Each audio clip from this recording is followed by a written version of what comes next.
Jason, can you describe what you saw out of Luka tonight? I mean, the shot making was just incredible. Yeah, it was. He was in the zone when you talk about Luka. Got off to a really good start. I think he was letting everybody know he was all right, and that we're all right. But I thought again, incredible performance to play 44 minutes to try to get him rest during the game. I thought the trust that he had in his teammates, especially down the stretch, we missed some layups there. That the game would have probably been over sooner, but again, getting double teamed, making the right plays, trusting his teammates are going to step up, and I thought Exum made a big three. You look at being able to get to the free throw line, he made his free throws, a complete game. He probably could have, you look at the 70-something points, but the 3 assists is probably what he's thinking about there in that locker room, that he could add a triple-double. When these guys going like that, what's going on through your mind as a coach when you see him shooting like that? Yeah, I think we've seen this before, but not at 70, but just, being able to measure, making sure that he's not exhausted when we need him, and making sure everybody else stays in tune to the game. Because sometimes we all can just watch coaches, players, teammates, and so just understanding that we're still trying to, run plays for other guys, use him, as a screener to get other guys shots. I thought he did a great job of being able to do that tonight. Coach, as one of the greatest point guards, you've seen players have games like this where they score 50 points, 50-plus points, and just to feed them. But when it's your point guard, and as a coach, is it just, all right, I'm going to just let him just go with it instead of whether he's going away from the game plan or not when he's that hot? No, he is the game plan. So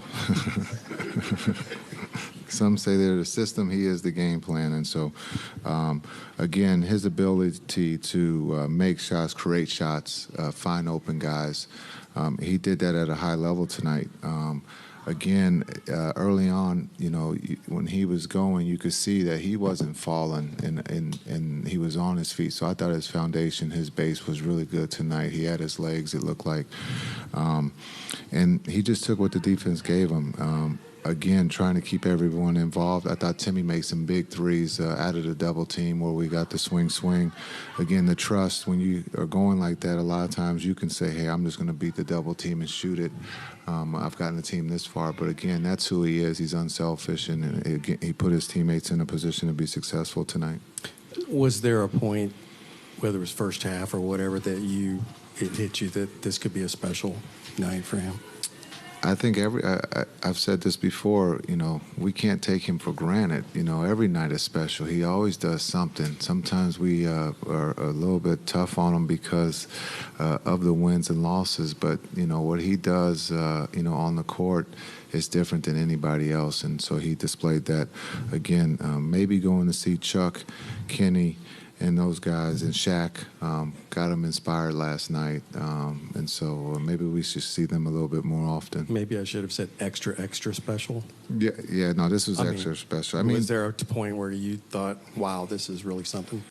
Yeah, in the first quarter, because I was talking to the coaching staff, I thought we needed him to go for 40 or 50 tonight to give us a chance to win.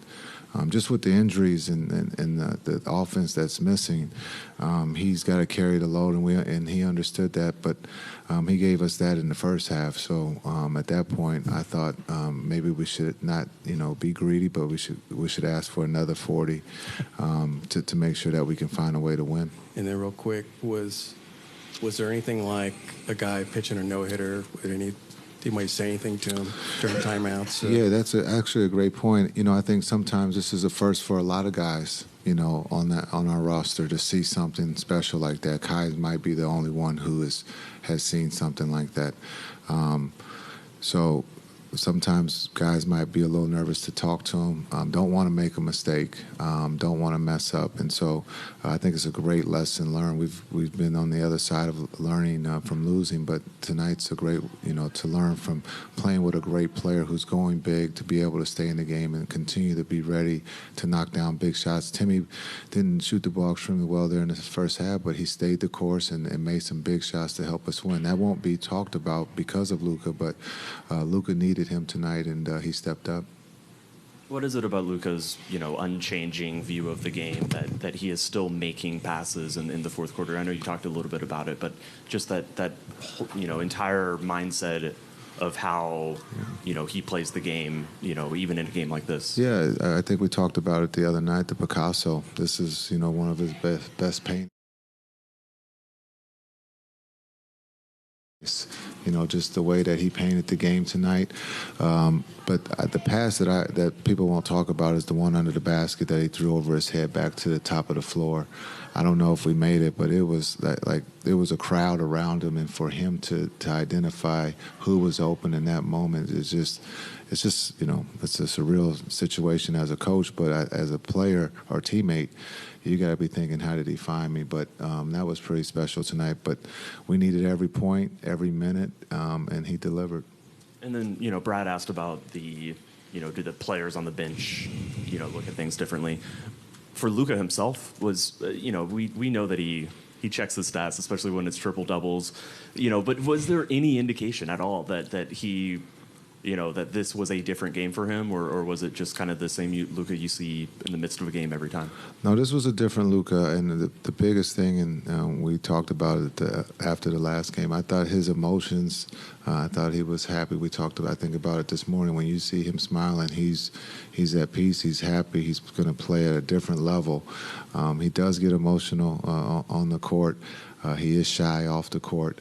I think he was shy tonight, and he played at a very high level with his shyness. Coach, we saw Embiid and Cat go for 70 and 62 respectively, but then tonight with Luka scoring 73 and Devin Booker scored 62 tonight.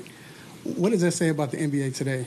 These young kids are playing at a different level. When you can see the way that they can score the ball, the way that they can shoot it, it's different. It's in understanding Book, Cat, Embiid, now Luka.